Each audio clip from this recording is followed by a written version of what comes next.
So ఇందాక మనం యాక్చువల్‌గా హీరోస్‌తో ఒక చిన్న ర్యాపిడ్ ఫైర్ అనుకున్నాము. అది మధ్యలో బ్రేక్ అయిపోయింది మన ఈ సోషల్ మీడియా ఇష్యూస్ వల్ల. సో మీరు వర్క్ చేసిన మంచి యాక్టర్స్‌లో కొంతమంది గురించి మనం మాట్లాడుకుంటే ఆల్రెడీ ఇద్దరి గురించి మీరు ఆల్రెడీ చెప్పుకున్నారు మాకు. అండ్ అందరికీ ఫేవరెట్ అయిన మన జూనియర్ ఎన్టీఆర్ గారి గురించి చెప్పండి. ఆల్రెడీ 2 ప్రాజెక్ట్స్ చేశారు కదా! పెద్ద ప్రాజెక్ట్స్ మీరు. అవునండి. యమదొంగ చేశాను. హ్మ్. నా రెండో సినిమానే యమదొంగ. ఓకే. అప్పుడు ఎన్టీఆర్ గారికి మొన్న 'జై లవ కుశ' చేసినప్పుడు ఎన్టీఆర్ గారికి చాలా డిఫరెన్స్ గమనించాను నేను. ఓకే.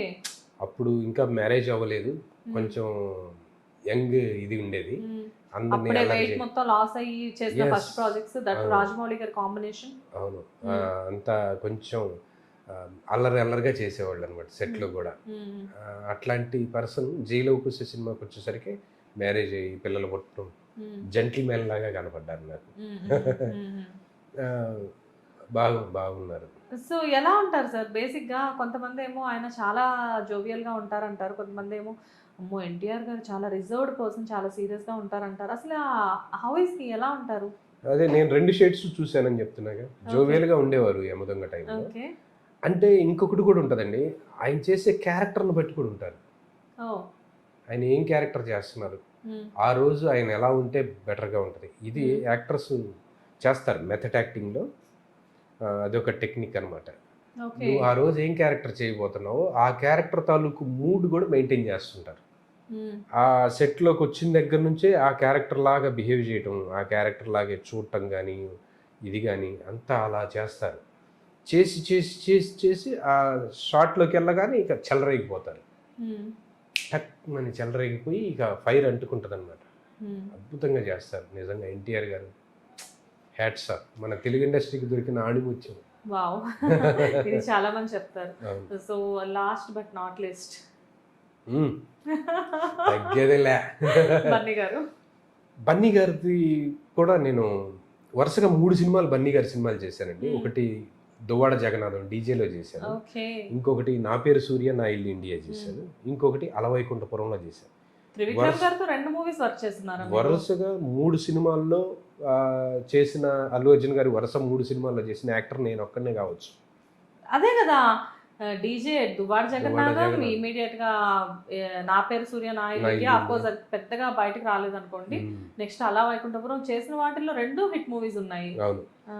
'నా పేరు సూర్య నా ఇల్లు ఇండియాలోనండి' ఆయన కాంబినేషన్‌లో చేశాను నేను. ఓకే. Police officer character. వద్దు సార్. ఇంక ఆపేసేయండి. చెప్పండి. మీ క్యారెక్టర్ గురించి నాకు దయచేసి చెప్పకండి. ఏం చేస్తాం తప్పదు. ఓకే. Police officer. ఆ! అయితే ఆ సీన్‌లో నేను ఆయన్ని గమనించానండి. హ్మ్. ఏ క్యారెక్టర్ అయితే చేస్తున్నారో ఆ క్యారెక్టర్ తాలూకు మూడ్ మెయింటైన్ చేసుకుంటూనే వచ్చారు. రావటం అలా వచ్చారు. ఓకే. సైలెంట్‌గా ఎవ్వరితో మాట్లాడలేదు. సైలెంట్‌గా వచ్చారు. సైలెంట్‌గా వెళ్ళిపోయారు. సీన్‌లో చేశారు. సీన్ చేసిన తర్వాత డైరెక్టర్ గారు ఓకే. కట్ అన్నారు. హ్మ్. మళ్ళీ వచ్చి మానిటర్ దగ్గరకి వచ్చి కూర్చొని చూసుకున్నారాయన. హ్మ్. చూసుకొని ఓకే గదా! బావుంది గదా! అని అన్నారు డైరెక్టర్ గారు వక్కంతం హ్మ్. వంశీ గారు. హ్మ్. అంటే బావుంది గానీ చిన్న ఏదో మైన్యూట్ ఇదేదో కళ్ళు నేను కొంచెం మార్చాలి. మళ్ళీ ఇంకో టేక్ చేద్దాం అన్నారు. హ్మ్. ఏంటి డైరెక్టర్ గారు ఓకే అన్న తర్వాత గూడా ఆయన కాదు ఇంకేదో కావాలి నేనది జేస్తాను అని మళ్ళీ ఎళ్లి మళ్ళీ జేశారు. అంటే ఆ హ్మ్. పర్ఫెక్షన్ చూడండి. హ్మ్. ఆ మూడ్ మెయింటైన్ చేయటం చూడండి. మెథడ్ యాక్టింగ్ అది గూడా. హ్మ్. ఆ ఇది మనం మెయింటైన్ చేస్తే హ్మ్. డెఫినెట్‌గా క్యారెక్టర్ బాగొస్తదండి. హ్మ్. నేను మీకు ఇంకొకటి కూడా చెప్తా. అంటే అది నిజమా? కాదా? అన్నది అయితే తర్వాత విషయం. హ్మ్. ఇప్పుడు మొన్న 'పుష్ప' సినిమా చేశారు కదా! అవును. 'పుష్ప' సినిమాలో అల్లు అర్జున్ గారు మెథడ్ యాక్టింగ్ ఫాలో అయ్యారు. అంటే ఎలాగా సార్?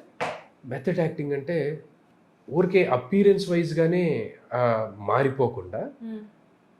మెంటల్‌గా కూడా ఆ క్యారెక్టర్ లాగా బిహేవ్ చేస్తారనమాట. ఓకే. అందులో పరకాయ ప్రవేశం చేస్తారు పరకాయ అంటారు ప్రవేశం కదా! మెథడ్ యాక్టింగ్ అంటారు దాన్ని. ఓకే. ఓకే. అలా బిహేవ్ చేసి ఆ క్యారెక్టర్ మాట్లాడే విధానం గాని, ఆ చూసే చూపులు గాని, హ్మ్. ఆహ్, ఆ బిహేవియర్ అంతా కూడా ఇక అదే మైండ్ సెట్ ఉంటది. హ్మ్. ఎవ్వరిని కేర్ చేయకపోవటం, నేను ఇది అన్న సుపీరియారిటీ ఇది అన్నీ ఉంటాయి కదా! హ్మ్. అవన్నీ ఆయన పుణికిపుచ్చుకున్నారు. సూపర్. పుణికిపుచ్చుకొని ఆ క్యారెక్టర్ చేశారు కాబట్టి ఆ క్యారెక్టర్ అంత బాగా పండింది. హ్మ్. 'పుష్ప 1' అయినా, 2 అయినా. హ్మ్. ఆయన ప్రతి సినిమాకి అంతే చేస్తారండి. హ్మ్. నిజానికి ఆయన యాక్టింగ్ నేర్చుకునే వచ్చారు ఇండస్ట్రీలోకి. హ్మ్.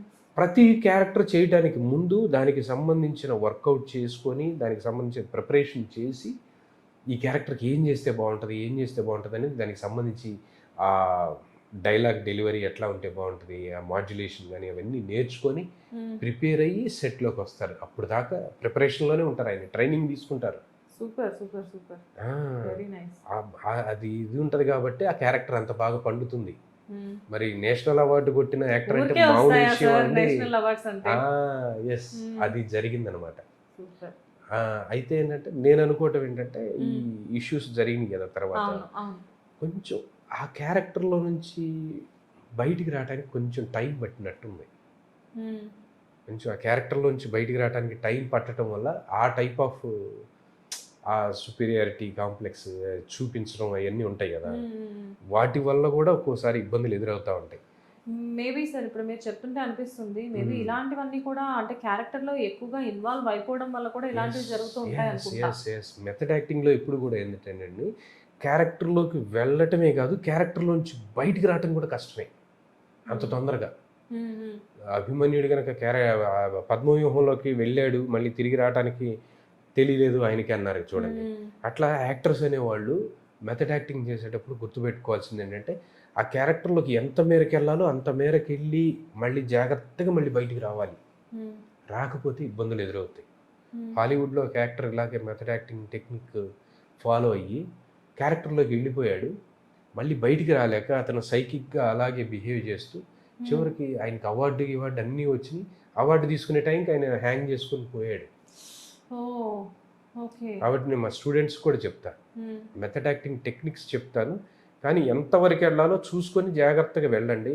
మళ్ళీ దాంట్లో నుంచి బయటికి హిప్నటిజం లాగా అనుకోండి, వెళ్ళిపోయి పూర్తిగా అంటే ఆ కత్తి తీసుకొని వాడిని పొడి చేయమంటే నిజంగా పొడిచేస్తాడు కూడా. మైండ్ సెట్ మీరు చెప్పేది ఏంటంటే నాకు ఎలా అనిపిస్తుంది అంటే మేబీ అంటే బయట జనాలకి మనం చెడుగా కనిపించడానికి కూడా ఈ మెథడ్ యాక్టింగ్ అనేది చాలా వరకు మనకి దాని ప్రభావం ఉంటుందండి.